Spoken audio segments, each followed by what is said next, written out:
Amigos, bienvenidos a Radio Uruguay, bienvenidos a La Máquina de Pensar. Vamos a hacer ya mismo un programa especial. Vamos a darle la bienvenida, sí, vamos directo al asunto. Vamos a darle la bienvenida a Jimena Espeche. ¿Cómo andas, Jimena? ¿Andás bien? Muy bien y muy contenta de estar acá, así que gracias por la invitación. Jimena Espeche, ella es nacida en Montevideo. Yo pensé que eras argentina. No, soy rioplatense. Sos vamos rioplatense. a decir la verdad. Mirá vos. Es doctora en Ciencias Sociales, investigadora del CONICET, del Centro de Historia Intelectual de la Universidad Nacional de Quilmes. Es profesora también de la UBA, de la Universidad de Buenos Aires. Ha sido coordinadora del Seminario General de Posgrado de la Universidad Nacional General Sarmiento. Y bueno, ha sido responsable de material didáctico para el canal Encuentro. Y bueno, y publicaste muchos artículos y ensayos. Y este libro, creo, La paradoja uruguaya, intelectuales, latinoamericanismo y nación a mediados del siglo XX, ¿es de alguna forma tu tesis? Sí, es la reescritura de mi tesis doctoral. Reescritura, pero para gente normal. Bueno, en realidad ese es un punto súper importante. Me parece que es fundamental que el trabajo académico tenga como muchos desplazamientos. Claro, y claro. eso implica intentar que sea minimizar la jerga, lo que pueda ser jerga. Claro. Y que pueda comunicar, porque más allá del jurado, los amigos, los colegas, las colegas, me parece que es una apuesta y no voy a negar, es un trabajo académico y tiene ciertas cuestiones y rigores del trabajo académico, incluso la escritura, pero intenté hacerla lo más, que llegue lo más posible a quienes quizás no vienen de la academia. Comunicar lo más posible. Sí, bueno, vos sos poeta también, yo no sabía que eras poeta. Sí, escribo de todo un poco. El tema de escribir no exclusivamente para lo académico también te da una cierta apertura. Y en el caso de La paradoja uruguaya, que uno se sorprende, digamos, donde hay tres personajes fundamentales que son Carlos Quijano, Metol Ferré y Carlos Real de Azúa, como pensadores, como historia intelectual. Ahora vamos a hablar in extenso de ellos. El tema de tu libro, lo primero que llama la atención es que, y bueno, lo justificás, que los epígrafes que acompañan cada uno de los títulos, de los capítulos, no son como uno esperaría, digamos, del campo del pensamiento, o del campo filosófico, o del campo sociológico, sino que son de la literatura, son del terror gótico, del terror gótico de Edgar Allan Poe y de Mary Shelley. Sí, la justificación tiene que ver con dos cuestiones. Una de puro placer, pues yo tengo como una pasión por la literatura gótica, pero también tiene una consecuencia concreta de ciertas definiciones que se dieron sobre algunos personajes con los que yo trabajo, que es la generación crítica, a la que se los llamó los niños góticos o los hepáticos. Y que tiene, que no sabía eso, los niños góticos o hepáticos, los subrayé también. Y tiene que ver sobre todo con algo muy muy concreto, que es que a mí me parece que no está directamente relacionado con esa variable, sino con algo que tiene que ver con mis lecturas de las críticas que hacían estos personajes al sistema ballista. Y que lo que miraban de ese sistema era como una gran casa con una grieta que solo la podía ver quien estuviera capacitado para verla. Claro. Y esa imagen sobre la que yo trabajaba y veía que eso aparecía en varios textos y participaciones de personajes como Ángel Rama, Emir Rodríguez Monegal, el propio Carlos Quijano, Real de Azúa, Alberto Metol Ferré, entre muchísimos otros, me recordaba muchísimo al comienzo de la caída de la casa Uller. Por eso, exactamente. Y ahí es donde, y después encontré esto que dice Claudia Gilman sobre la generación crítica, la generación del 45. Entonces me pareció que ahí yo daba cuenta también de varias apuestas que tiene este libro y que me parece que son apuestas de cómo investigar, de cómo enseñar, que es como manejar muchas variables, justificarlas, pero no hacerlas que entren con forceps, sino justamente presentar esa multiplicidad y esa trama conflictiva, ¿no? Entre la literatura y la historia, entre la filosofía y la sociología.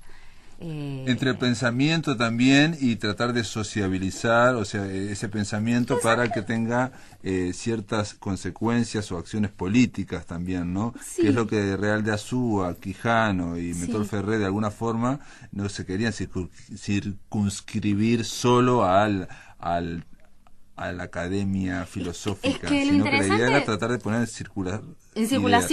Sí, hay una cosa interesante que yo trabajo en el libro, no me detengo in extenso en ello, pero me parece interesante ya que vos lo traes, es que hay algo de estos personajes que tiene que ver con un momento también de ciertas disciplinas y cuál era el estado de esas disciplinas. O sea, ¿qué quiere decir esto? ¿Cuál era la formalización de ciertas disciplinas? Por caso la sociología, por caso las ciencias políticas. Pues no había carreras ni de sociología ni de ciencias políticas. Son muy posteriores, o sea, que son tanteos respecto a ciertas formalizaciones que después se van a institucionalizar. Con lo cual, también hay planteos respecto de qué tipo de intelectual son estos intelectuales. O sea, cuál es la apuesta que hacen, ¿no? Una apuesta política, ¿no? Es una cosa de usar una palabra para formar opinión. Claro, para crear conciencia. Podríamos pensar también en periodistas que se especializan en el pensamiento para desde una tribuna tratar de incidir, digamos, sobre el sistema político. Mira, yo ahora estoy justamente trabajando sobre esos periodistas que inciden. Para mí algo que es la nueva investigación que abrí tiene que ver con intelectuales que disputan la información y los contenidos de esa información. Porque están en el discurso público. O sea, se metían con ese discurso. Quijano daba entrevistas a los medios, o sea... tiene varias apariciones, ¿no? El tema de la editorial. Quijano, era el director de Marcha, parte de esos redactores políticos, Julio Castro, Arturo Ardao, pero tenían una incidencia, querían discutir en determinados medios. Sí, incluso en el caso de Carlos Quijano, claramente, primero intentó ser político, fracasó, digamos. Y lo dice, además. Entonces, se refugió, digamos, en la prensa con esa tribuna que era Marcha. Pero para hablar de la paradoja uruguaya, primero hay que decir que es un libro extenso, hay que decir que es un libro voluminoso, son 400 páginas, apretadas páginas, podría decir el letra poeta. Pequeña, me voy a hacer mala prensa, letra pequeña. No, pero me parece muy ambicioso el tema el asunto que quisiste encarar, ¿no? De la excepcionalidad uruguaya, si Uruguay es tan excepcional o no, la paradoja uruguaya. Y por otro lado, una cosa que me pareció a mí es que por un lado manejas muchísima información, o sea, leíste muchísimos libros, pero también tenés mucho opinión, o vas pensando, digamos... Voy dudando. Vas calibrando toda esa información, y eso se agradece, ¿no? Se agradece que haya, ¿no? Alguien vaya... cuantificando, cualificando, vaya diciendo, bueno, mira, yo creo que tal cosa, Real de Azul a tal otra, me explico, ¿no? O sea, no tratar de hacerlo como un trabajo académico en el que en general se van poniendo como en un palimpsesto, se van poniendo, ¿no? Textos y textos. Aquí estás pensando al nivel de ellos, ¿no? Te pones a pensar igual que ellos, digamos. Qué lindo lo que decís. Me parece que también esto tiene una tradición académica y quizás también eso es como qué tradiciones seleccionamos como académicos o académicas o con la disciplina que hagamos. Y me parece que es como, creo que tiene que ver con eso, con una elección de aquellos autores o autoras que a mí me parece que están pensando contigo cuando están escribiendo. Correcto. Si uno lo lee y está empezando con uno. Y entonces, lo que yo quería era, tengo una posición, la voy a defender y creo que está bien lo que estoy diciendo, pero de ningún modo voy a negar que hay muchas horas que están contrarias, claro. Pero quiero abrir ese espacio de discusión. Es como, ¿cómo construye un puente incluso en los disensos? Se trata de eso también la apuesta, ¿no? No, pero aparte también es una vía personal, que es lo que agradece el doctor, ¿no? O sea, el tema de que no aparezca todo como una especie de enciclopedia ya dado, sino que haya, digamos, una observación pero hay formas, personal, ¿viste? ¿no? de observar. Yo puedo observar diciendo, es así, y esto lo hicieron mal. Yo puedo pensar que hay alguien que no me gusta cómo trabaja, pero puedo presentar eso para poder dialogar con esa persona o no. Y yo lo que intento es, digamos, porque justamente me nutro de un montón de otros trabajos de autores y autoras, tanto de acá como de otros lados, y me interesa la cuestión del diálogo, pero no un diálogo fofo, ¿no? Sino un diálogo de conflicto, pero de que el conflicto permita pensar, ¿no? Creo que esa es mi apuesta, o sea, que el conflicto implica posiciones muy distintas, toma de posición, pero como permitirnos pensar, pero en conjunto. O sea, porque también digamos, es una apuesta eso. Es algo que decía Unamuno, que decía que algo sea discutible no es negativo, sino que es positivo, digamos, ¿no? Pero en el idioma castellano eso es discutible, o esa frase es discutible, como que ya se está bajando, y él decía que se está subiendo. Y aparte se pone como a dominant, ¿no? Discuto eso y te discuto a vos. No, estoy discutiendo esto, por ahí mañana hay algo que no te voy a discutir, quizás antes hiciste algo que no te voy a discutir, pero discuto hoy. Bueno, centrémonos. La paradoja uruguaya, la imagen del libro es muy graciosa, porque es la estatua icónica, digamos, ecuestre de Artigas, que está en la Plaza Independencia, pero está saliendo como si fuera un reloj cucú, o sea, es un reloj y en vez del cucú sale Artigas, ¿no?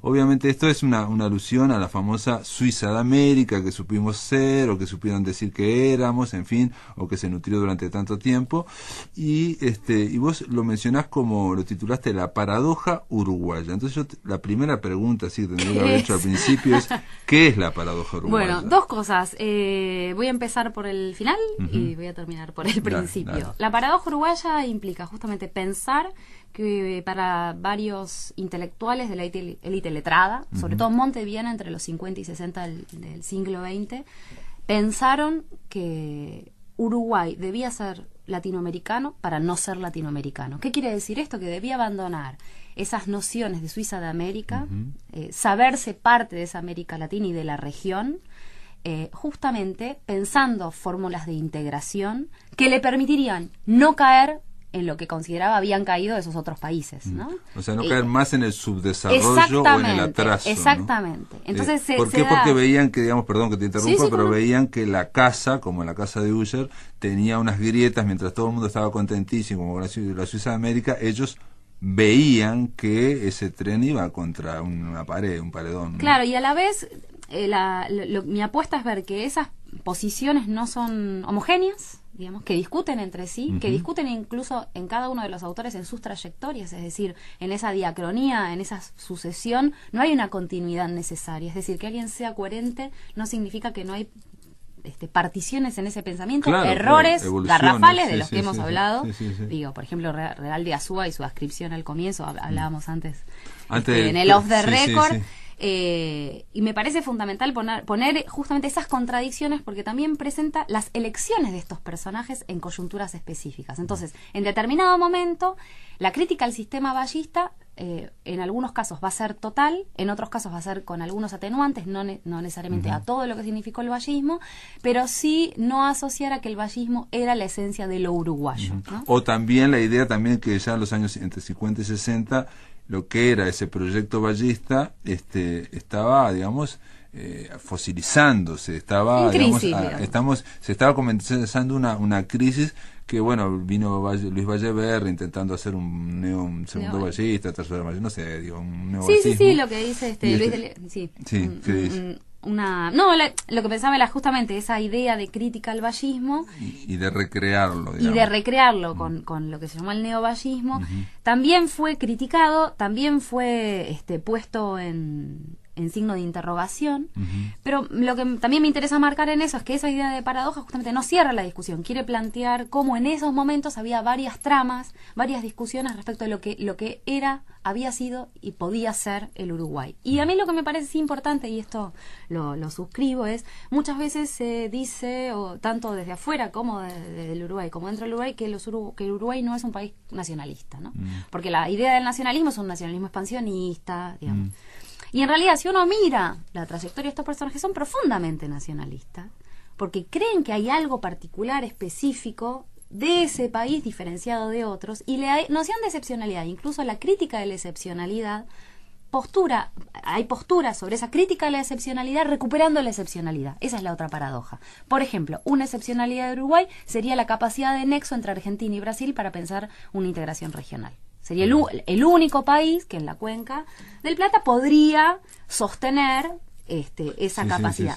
Esto es verdad, no es verdad. No estoy trabajando sobre la noción concreta de esa verdad. Digo, es una herramienta también de estrategia, de posicionamiento político y de proyecto de país que está en juego. Entonces, lo interesante también es ver eso, es esto que tú decías antes. Bueno, ¿cuáles son, no, las apuestas en ese presente de estos personajes entre la trama de la política, la trama de las digamos, relaciones intelectuales? Hay que pensar que en ese momento tampoco, vos dijiste, no existía la ciencia política, bueno, la sociología prácticamente no está desarrollada, y yo te diría que la economía tampoco, como ciencia económica tampoco. Exactamente. Entonces Quijano se dedicaba a estudiar economía, y lo que veían era que el país iba hacia el colapso y que todo el mundo estaba alegre, contento, porque habíamos ganado el Mundial el año 50 y que todo estaba bárbaro, y se iba hacia un colapso, digamos.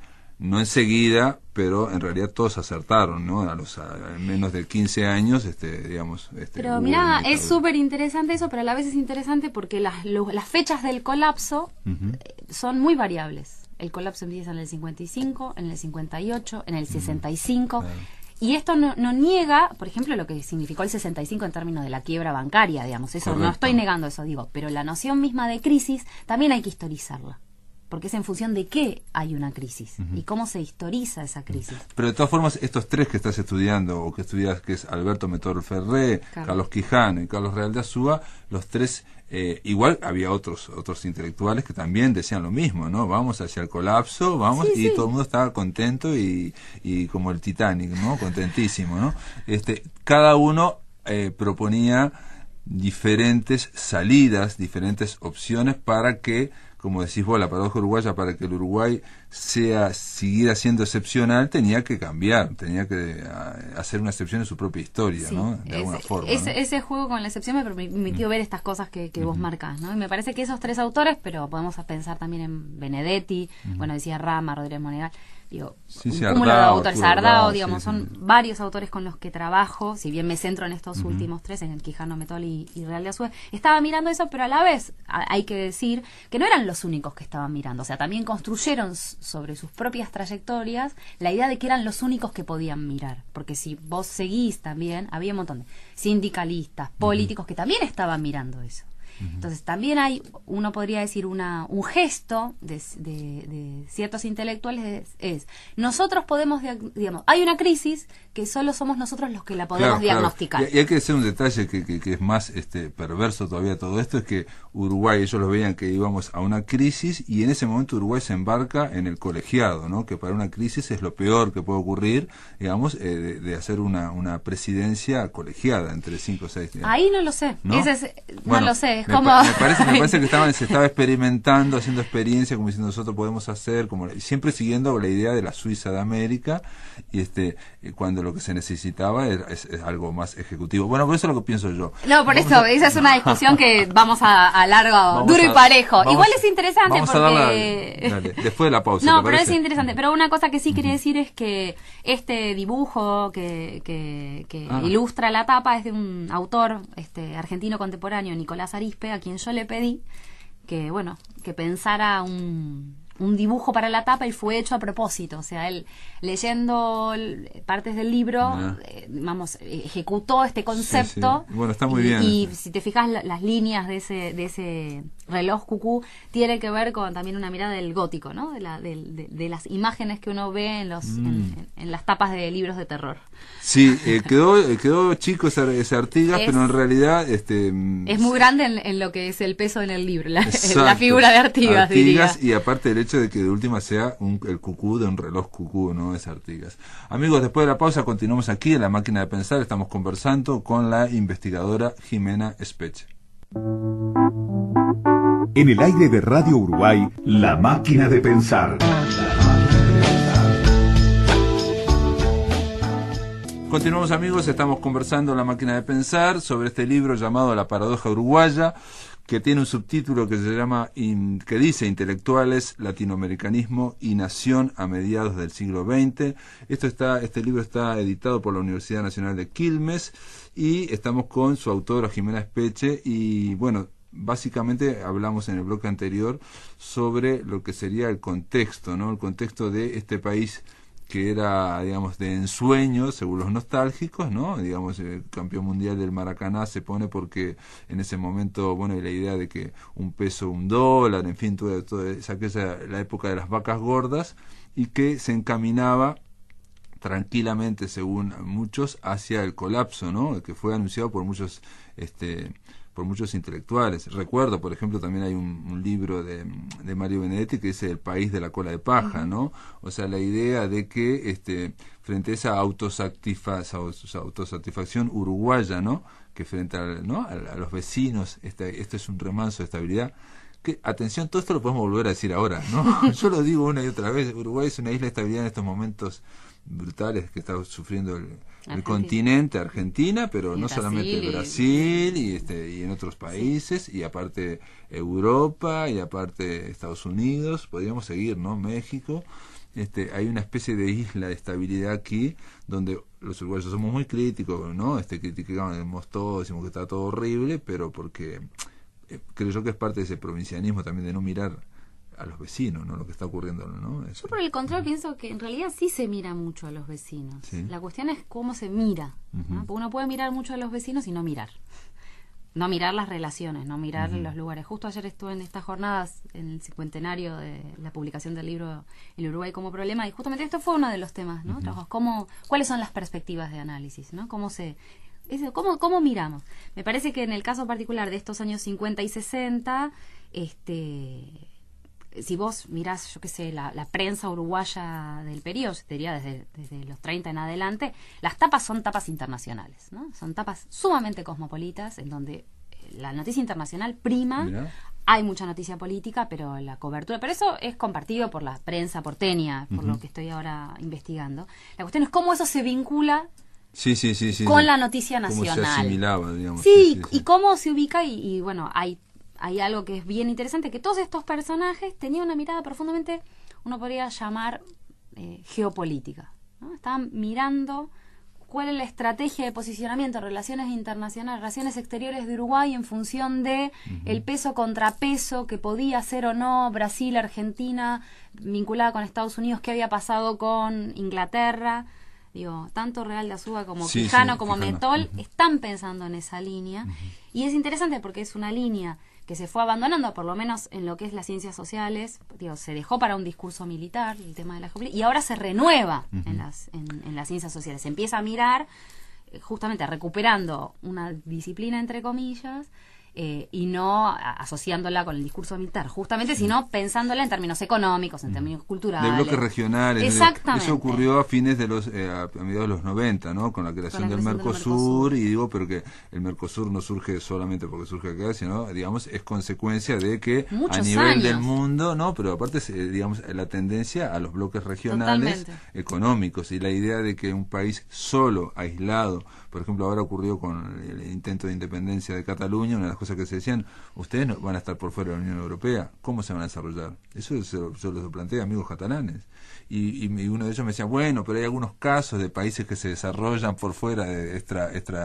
extrarregional, sí, pero en general, digamos, la tendencia es a regiones y a globalizar la economía. Ahora, esto ocurre, lo estamos viendo ya existe ahora. Ellos en el año 50 todavía no existía, digamos, o sea, eran países que estaban muy separados, digamos. Había habido intentos, y aparte yo eso no soy un especialista sobre eso, pero sí puedo contar o pensar hipótesis y cuestiones sobre lo que he estado leyendo. Sí, lo que había era varios intentos y perspectivas de los años 20 en adelante de pensar algún tipo de articulación regional, sobre todo económica. Claro. Y ahí tenés otro problema, ¿es solamente la integración económica o hay otro tipo de integraciones o hay otro tipo de articulaciones en las que pensar, ¿no? Claro. Entonces, en ese momento, justamente la discusión era, bueno, primero hay que conocerse para después integrarse. Esa es una línea que comparten los tres. Primero hay que conocerse bien, y ahí está otra cuestión. La cercanía con Argentina y con digamos, sobre todo Buenos Aires, Montevideo, para los tres, Quijano, Real de Azúa y Metol, planteaba otra paradoja, que esa cercanía en realidad era lejanía, porque se asumían una serie de sentidos comunes que impedían mirar efectivamente lo que estaba pasando, ¿no? Por ejemplo, el peronismo, para Metol. Para Metol Ferrer lo que va a decir es, bueno, la serie de malentendidos que produce el peronismo, sobre todo en Montevideo, impide mirar otras cosas que significa ese movimiento a nivel de qué es lo que moviliza. Sobre todo vinculado a la integración, porque Metol era un pro-integración regional. Pero no todos pensaban en la misma integración, ¿no? O sea, Metol pensaba en lo que sería la cuenca del Río de la Plata, ¿no? Argentina, Uruguay y Brasil, y en cambio los otros pensaban, por ejemplo, Carlos Real de Azúa era muy exagerado, ¿no? Pensaba que tenía que ser toda América, digamos, Hispanoamérica, ¿no? Me parece que en el caso en el caso real sí, me parece que hay una idea de qué significa, qué es lo que viene a proponer América Latina, ese mundo de cultura de masas que él ve que empieza a avanzar y que está liderado por los Estados Unidos. Entonces, ¿qué es lo que propondría esa América Latina? No está hablando por ahí de una integración concreta, sí lo desarrolla apenas en un libro que es inédito y que se publicó en los 90, que es Nacionalismo, Tercer Mundo y demás.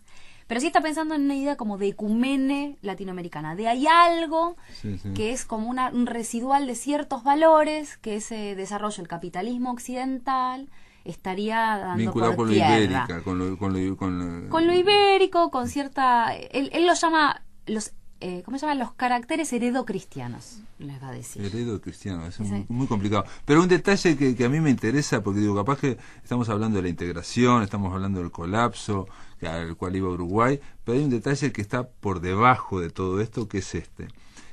La pregunta de si nuestros países son países desarrollados o subdesarrollados, ¿no? A los uruguayos me da la impresión, muchas veces nos cuesta asumir que somos subdesarrollados o que no somos desarrollados, y me pasó cuando el Frente Amplio ganó, había una serie de sueños y no sé qué, no sé cuánto, y yo una vez planteé, bueno, el Uruguay lo que tiene que es desarrollarse, un país desarrollado. Me dijeron, no, solo eso no sé qué, no sé, como que eso era poco, ¿no? Y toda América, no hay países desarrollados en América, digamos, hay una cuestión de dependencia, de atraso, o sea, son modernidades o proyectos que no fracasaron, digamos. Mujica dijo, por ejemplo, cuando estuvo en México, que se enojaron mucho, dijo que México era un estado fallido. Entonces se enojaron tanto, después dijo, no, pero Uruguay también es un estado fallido. Uno podría dar cuenta de esa frase de Mujica como en dos planos. Ya voy a eso, pero voy antes a la relación subdesarrollo y desarrollo. Sí. Lo interesante de esa categorización, que es una categorización nueva. No es una categorización que manejaran ni los economistas ni los sociólogos. Es una nueva, que quiero decir, por ejemplo, En los 50, digamos. Previch, digamos, ¿cuándo se empieza a hablar de desarrollo y para políticas públicas del desarrollo? En los 40. O sea, como por lo menos los organismos que se crean después, en la segunda posguerra, es donde se ingresa la idea del desarrollo y ¿de qué se hablaba? ¿Cómo se hablaba? ¿Cómo se definía? Modernidad, tradición. Claro, esos eran los parámetros. Modernidad o tradición y modernización también. Totalmente. La modernización va a entrar un poquito después. La pregunta es, si uno diría, ¿bajo qué criterios vamos a enumerar que un país está o no desarrollado? Eso es una de las primeras discusiones que podríamos dar, ¿no? ¿Qué es lo que llamamos cuando un país está desarrollado o no? O sea, ¿cuánta desigualdad? O sea, uno puede decir, Estados Unidos es desarrollado. Bueno, midamos la desigualdad. No, pero es interesante porque esto que tú decís Escandinavia, es... te digo, Dinamarca, La pregunta los es, parámetros, claro, pero... ahí podemos decir que ese país está desarrollado y que Uruguay, por y ejemplo, si pongo Finlandia, que también es un país desarrollado, pero exporta ciertas condiciones de subdesarrollo a otros lados, ese también sería una vínculo. Y ahí volvemos a la cuestión de la interconexión, por ejemplo, en la economía global. Entonces, no niego esas categorizaciones, solo que las necesito revisar a nivel de larga trayectoria y de cosas muy concretas y coyunturales, si querés. Me parece que es como un tema fascinante que daría para porque una biblioteca. lo que dicen estos pensadores, una de las cosas que digo, mientras aquí parecía que estaba todo tan bien, bueno, no era lo mismo, la realidad no era lo mismo que en Montevideo, digamos, ¿no? O sea, en el interior había pueblos de rata, había una serie de cosas, de desigualdades que el discurso vallista y de determinado estado de bienestar vallista parecía como cubrir. Y también estaba, reitero una y otra vez, por poner un país desarrollado, digamos, estaba Suiza. Entonces Suiza, vos la comparabas con Uruguay y la idea de Suiza de América no se sostenía porque, digamos, no es solamente la estabilidad financiera, sino estamos hablando de redistribución, de por ejemplo, de que las cosas funcionen, de que no haya, ¿me explico? Algo así, ¿no? De que sea un reloj, vamos a usar la metáfora exacto, del que sea reloj. un reloj y no como dice Real de Azúa en un momento, que digo, lo leí en tu libro y lo estoy leyendo en la biografía, dice, Uruguay en los años 50 tiene, y eso no ha cambiado tanto, tiene el 80%, 4/5 partes de su presupuesto dedicado a los sueldos. Ahora, para pensar hacia adelante, para invertir, para tratar de orientar, tienen menos del 20% y no lo hacen, ¿no? Esa idea, digamos, subdesarrollada de que y frente a eso está el caudillismo, y la vamos llevando, ¿no? El tema de no mirar hacia adelante. Claro, eso me parece que es interesante para pensar cómo esas líneas de análisis también merecen ser discutidas, ¿no? Porque en el caso particular del análisis de los servicios o como el estado enorme o de bienestar, mira, ¿sabes qué me trae a colación? Hay un textito que leí hace poco de un historiador inglés que a mí me gusta mucho, que murió no hace tanto, se llama Tony Judd, que dice, algo anda mal, ¿no? Entonces, lo que él dice, y es tremendo porque lo lees y es hace muy poco que lo escribió, dice, el problema es cuáles son los cuestionamientos al estado de bienestar. ¿no? Entonces, ¿cuáles eran los cuestionamientos al estado de bienestar en los 50 y 60 y cuáles son los cuestionamientos actuales Ahora. del estado de bienestar? Entonces, el problema con el cuestionamiento del estado de bienestar actual es que cuestiona la idea misma del derecho. O sea, que los que tienen menos, no importa cuál sea la situación, tienen derecho a que su desigualdad no sea tal. Y eso es lo que está en cuestionamiento ahora. Lo que estaba en cuestionamiento en los 50 y los 60 no tenía que ver con eso. Entonces, lo interesante es a qué estado de bienestar se estaban refiriendo estos hombres de la generación crítica o de generaciones anteriores y a qué estado de bienestar se están refiriendo quienes lo critican hoy, ¿no? Como pienso en el caso inglés, ponele, ¿no? Pero me parece que son temas, y justamente vos tomabas el caudillismo también, yo intento historizar, bueno, ¿qué pasa, por ejemplo, con, no necesariamente la noción de caudillo, pero sí cómo se configura la historia sobre Artigas, ¿no? Que ahí yo reviso y recupero un trabajo excepcional de historiadores uruguayos, de González de Muro, que es un historiador increíble, que tiene un trabajo que recomiendo que lean sobre Artigas, que es fascinante, y una historiadora uruguaya que se llama Laura Reali, que tiene una biografía sobre Herrera, que publicó Banda Oriental, que está muy buena. Digo, aprovecho esta instancia de lectura te recomiendo la lectura de... Una de las cosas que me surgió de leer tu libro es, increíblemente, porque estamos hablando de la crisis del vallismo, y estamos hablando de estos tres intelectuales, algo que me surgió es la importancia que tiene Luis Alberto de Herrera, ¿no? Como pivote, como contraposición, o sea, es constante, ¿no? Digamos, y es una figura que no está siendo para nada, digamos. De hecho, nosotros hablamos del vallismo, neovallismo, en fin, y el herrerismo, digamos, a nivel político no está, digamos, reflejando esa corriente de pensamiento que era Luis Alberto de Herrera y que fue variando también a lo largo del siglo. Pero me parece bárbaro, estas dos historiadores no los conocía, no tenía ni idea. Digo, y tiro un par más, Baña Marcarián tiene un trabajo, tiene un trabajo muy interesante, se llama El 68 Uruguayo, donde trabaja sobre la contracultura juvenil. Eso es más bien a nivel cultural, pero la biografía de Luis Alberto de Herrera... Es un trabajo sobre Herrera que es maravilloso. El Laura Reali para mí es... Yo la sigo, digamos.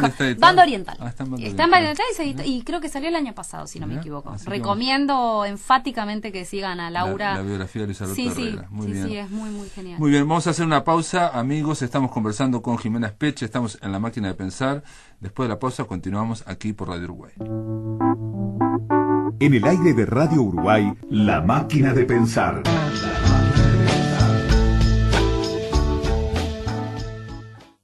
Continuamos, amigos, estamos conversando en La Máquina de Pensar con Jimena Espeche, y yo no sé si nos fuimos muy abstractos o estamos hablando de muchos problemas, en fin, pero básicamente los años 50 era el problema de, digamos, estos pensadores, Carlos Real de Azúa, Alberto Metol Ferré y Carlos Quijano, hablaban del atraso o de la necesidad de desarrollar Uruguay, de desarrollar otras potencialidades. Tenían diferentes recetas, porque hay un detalle también con la generación crítica, y es una cosa habitual, que es mucho más fácil ponerse de acuerdo en lo que está mal y en lo que está colapsando, ¿no? O lo que va a colapsar, que en cómo se podría arreglar, digamos, en el futuro. Siempre podemos discrepar, las discrepancias son mucho más grandes. Y de hecho, leyendo atentamente el capítulo dedicado a Real de Azúa, lo que pasa con Real de Azúa, vos lo conociste, me dijiste. En realidad, según el mito familiar, cuando yo nací, Real de Azúa estaba en el Británico porque se había torcido un tobillo. Entonces, fue a ver a mi madre y me aupó. Según mis padres, eso es cierto. Yo dudo mucho que sea verdad. Entonces conociste a Real de Azúa. Tengo el libro de Historia Visible e Historia Esotérica, está dedicado a mi padre. O sea, yo tengo ese libro que lo guardo como una joya. Sí, es la verdad es muy notable, porque también esto me parece interesante para pensar el trabajo nuestro, de investigación, de escritura. ¿De qué manera se conecta con la biografía? No en términos sensibleros, sino de poder distanciarse, pero también hacerse cargo de esa biografía. Y yo gran parte de este trabajo lo hice con la biblioteca de mis padres. Claro. Entonces es interesante, porque tuve que enfrentarme a ella de una manera lo más distanciada posible, sin parar el compromiso con mi trabajo, que necesito una distancia, pero a la vez volver eso como marco para entender ciertas cosas que son como esa cercanía, lejanía de ciertos temas que te atraviesan también por historia familiar. Entonces, también presentaba esa dificultad la investigación, porque muchos de estos personajes en mi casa eran nombrados permanentemente. Sorprendente, sí, digo, no es lo mismo que para mí Carlos Real de Azúa, que siempre lo tengo como me dijo una vez un escritor, debe ser uno de las personas más inteligentes que pisó esta tierra, banda oriental, me refiero al Uruguay, y sin embargo ese fue Henry Trujillo, el sociólogo y escritor Henry Trujillo.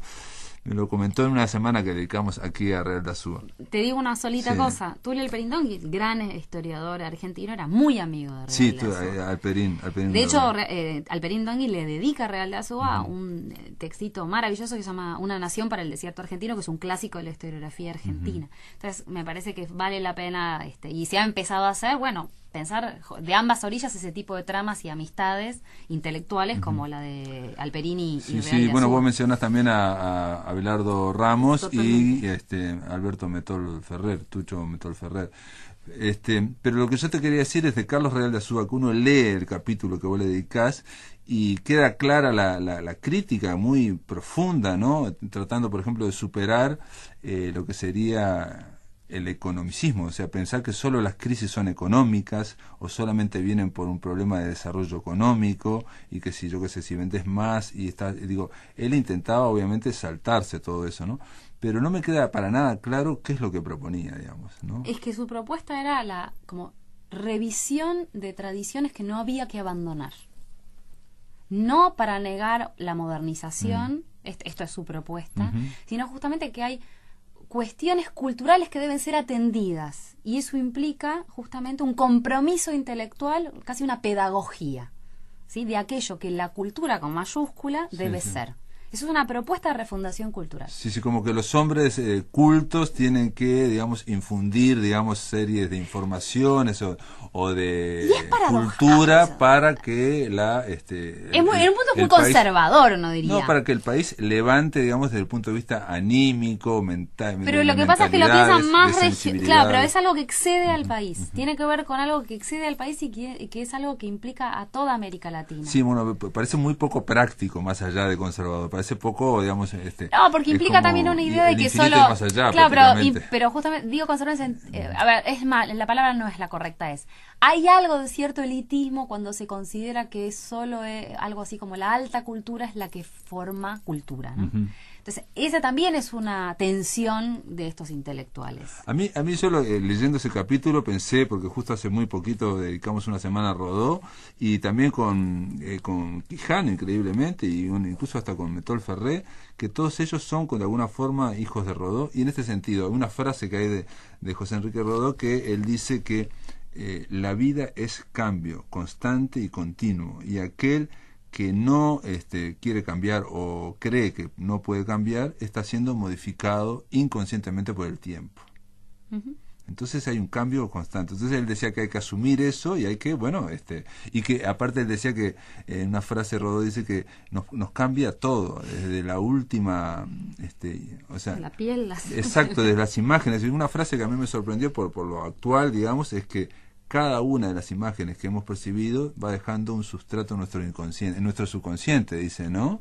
Dice, cada acto que estamos haciendo va sumando en nuestra vida, digamos, ¿no? Y todo va generando. En fin, no me quiero ir para ese lado. Pero digamos, pero en el caso de Carlos Real de Azúa lo veía por el lado de ver un país o un continente no solo desde el punto de vista, digamos, del modelo estadounidense, el capitalismo, ¿no? O el materialismo versus el idealismo, ¿no? Sino que hay que hacer una dialéctica entre esas dos cosas, hay que hacer un desarrollo económico, pero que hay que hacer un desarrollo cultural, polémico, ¿no? Y hay que cultivar la sensibilidad. La belleza, decía directamente Rodó, ¿no? Sí, a mí Real de Azúa, digamos, de los intelectuales que me parecen fascinantes y demás, es yo uso una cita de Scott Fitzgerald que me parecía que daba mucho para la propuesta de Real de Azúa, ¿no? Que una inteligencia de primera clase es aquella que puede mantener dos ideas contrarias al mismo tiempo, saber que ninguna de las dos es posible y sin embargo estar dispuesta a modificar el mundo, ¿no? Me parece que Real de Azúa como que se veía casi capturado por esa imposibilidad posibilidad. Mencionás que él tiene también un doble deber que sería, digamos, para el Uruguay, para el continente, sería por un lado incorporarse al nivel cultural universal, comunicándolo, ¿no? Como hizo Jorge Luis Borges, por ejemplo, ¿no? O sea, desde acá, desde la esquina del mundo, incorporarse al nivel cultural universal, y a la vez digamos, colaborar o intentar la toma de conciencia de su circunstancia, el balance de su país, de la América en que está inserto y aún del mundo de un creciente impacto y peligro, digamos, ¿no? O sea, las dos cosas, por un lado la cultura universal y por otro lado algo muy concreto, pero siempre hablando culturalmente, ¿no? Sí, sí, me parece que en esa tensión y esa dificultad, porque es algo que no se soluciona, porque como hay tiempo, no hay ningún momento donde el mundo se pare y uno lo resuelva. Me parece que lo interesante en Real de Azúa es que hay también esa tensión y esa contradicción de una resolución que a priori, si uno ve cómo está planteado el panorama, es imposible en los propios términos, porque si eso es transformación constante, ¿cómo se sostiene esa continuidad? Entonces esa relación entre lo continuo y lo difuso, ¿no? Que es lo durable y lo difuso, que es como él prologa uno de sus libros, que es la apuesta por lo difuso y lo durable, o sea, la tensión entre cómo se analiza el mundo entre lo difuso y lo durable. O sea, no quedarnos solamente con los hechos económicos o concretos, sino que hay por debajo toda una serie de energía cultural claro, es una apuesta, ¿no? Es una apuesta a mirar como yo le iba leyendo, por ejemplo, esta parte tuya, digamos, energía de conocimiento, digamos, de información, de sensibilidad, por ejemplo, no es lo mismo un país donde se improvisa absolutamente todo y donde está todo atado con alambre que un país donde está, digamos, ¿no? Vuelvo a lo mismo. Que ahí me parece lindo como para poner un poco de picante a esta situación. La cuestión es que un país a la vez es muchos países. Entonces uno podría pensar, no sé, en Estados Unidos, ¿no? Que uno diría, bueno, hay un montón de cosas resueltas. Bueno, pero hay muchas otras, sin desconocer las que están resueltas, que sí tienen mucho de atar con alambre porque obliteran un montón de cuestiones. Por ejemplo, la cuestión racial. Ponele, para pensar una que está atada con alambre. Como, entonces ahí... Si vos decís que no hay un desarrollo absoluto y total, pero lo que sí hay avances parciales por lugares donde la gente vive mejor en unos lados que en otros lados. Y en el caso de los tres, y eso es notorio, los tres cuestionaban el sistema capitalista. Sin ser comunistas.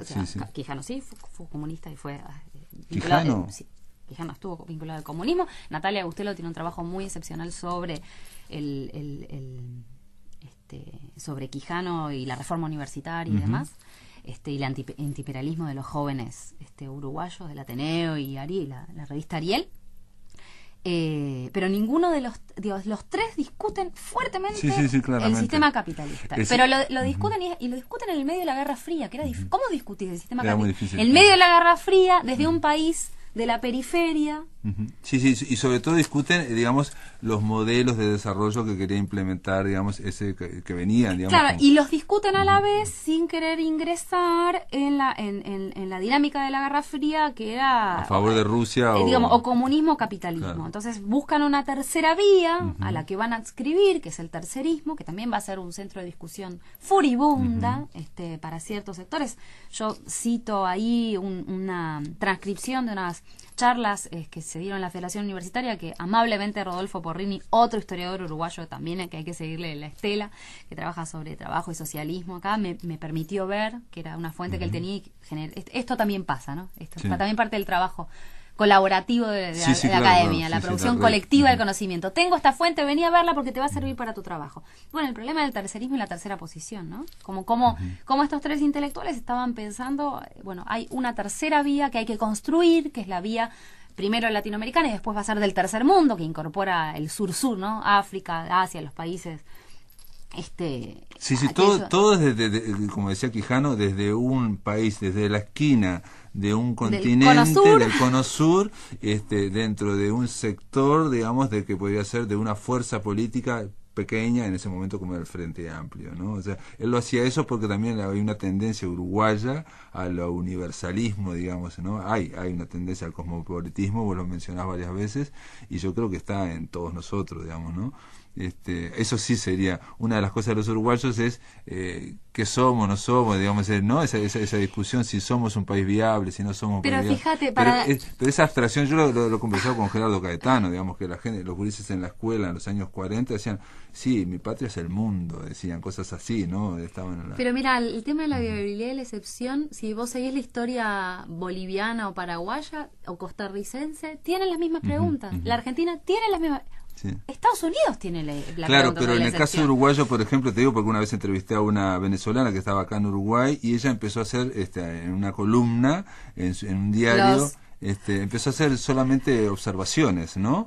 Y tuvieron un éxito tan grande que fue convertido en libro, después en libro de bolsillo, y le pedían a ella que siguiera, y dice, yo no quiero ser uruguayóloga, dice, ¿no? Y porque ella es escritora, ¿no? Me encantó. Y quería hacer otra cosa. Lo ¿Y tengo sabes que cómo leer. se llama el libro? Se llama Tengo que- Lamentablemente estamos bien, se llama, ¿no? Tengo que leer ese libro. No, está muy bien. Pero es como muy eso. gracioso el Y adverbio y el... y menciona precisamente esa necesidad siempre del uruguayo de que cómo nos ven, y primero es cómo nos ven, y segundo, ¿por qué estás acá? ¿Por qué se te ocurrió venir acá?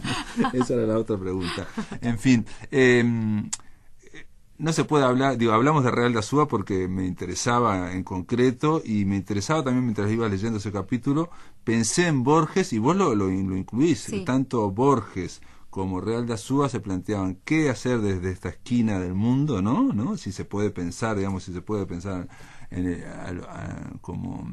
como parte del universo cultural, y a la vez los dos pensaban de que aquí en esta esquina del mundo hay raíces, hay una cierta tradición. Sí, lo interesante es qué hacen con esas tradiciones, y lo que yo intento marcar ahí, que esa valoración o no de la tradición también está muy afectada por la coyuntura, por la manera en que la coyuntura sí, política sí. Y en el caso particular de ambos, esa coyuntura también va a hacer que revisen, bueno, a qué tradiciones y a qué llaman tradición.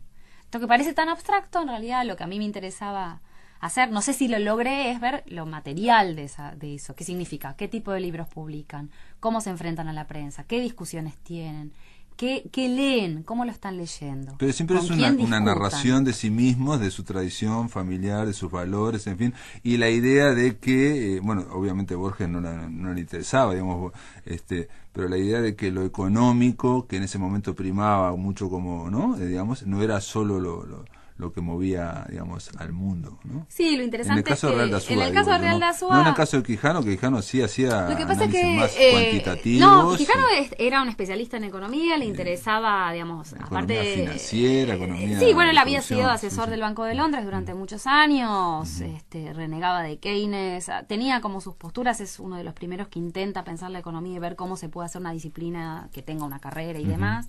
Como yo ahí muestro, bueno, por ejemplo, hay ciertas cosas que empiezan a llegar al Uruguay en los años 50, que es toda la teoría del desarrollo. Empieza, digamos, todo el pensamiento cepalino, Previch, empieza a llegar en los 50. Pero en el caso real de Azúa, la idea de la economía es menos, no sé si solo la economía, que la idea del materialismo. ¿No? Me pregunta por lo material, lo ideal. Exacto. Me parece que entra por ahí y en esas discusiones es donde ingresa, bueno, con estos datos cuantitativos no podemos solucionar el todo, tenemos que ver también qué hay detrás de ese interés por lo cuantitativo, qué hay detrás de ese interés por este tipo de trabajo en la sociología que quiere abandonar el ensayo para pensar la encuesta. Y que es una discusión muy propia de los años 60. De la estadística también, ¿no? el auge de la estadística. De todas formas, volvemos para mí a eso de Rodó y el tema del utilitarismo, el de materialismo versus esa tensión, ¿no? El tema de no renegar tampoco de eso, ¿no? Porque digo, en el caso era claramente de Rodó, pero frenarlo y no quedar embelesado frente a los cantos de sirena, ¿no? Claro, me parece que también eso es interesante para revisar que ahí también hay una noción de cultura, ¿no? Que hay una disputa. Uno podría decir que estos tres intelectuales también están discutiendo y batallando sobre qué es la cultura, no solo la uruguaya, qué es la cultura, digamos, a nivel, digamos, mucho más general. Muy bien, la paradoja uruguaya, digamos, no llegamos ni a los talones para ver de qué se trataba, pero bueno, algo hablamos aquí, algo que hará intelectuales, latinoamericanismo y nación a mediados del siglo XX. Es un trabajo de Jimena Despeche sobre el Uruguay claramente de los años 50 y 60. ¿Esto se puede adquirir? ¿Hay alguna circulación de este material? Porque es de la Universidad de Quilmes. Mira, por ahora, porque estamos viendo cómo hacer, vos sabés muy bien que traer... Pero lo vas a presentar. Voy a hacer todo lo posible para presentarlo acá en Perfecto. Montevideo, porque la verdad para mí sería un placer Vale la presentarlo pena, acá. No creo que llegue este año, ya está terminando, pero el año que viene mi idea es presentarlo y poder traer más ejemplares y ver si los Perfecto. podemos distribuir en las librerías acá en Montevideo, por lo menos. Muy bien, gracias por estar acá en La Máquina de No, Pensar, por favor, al Jimena. contrario. Mil gracias por la invitación, un placer. Amigos, se terminó La Máquina de Pensar, espero que lo hayan pasado muy bien, esto es todo.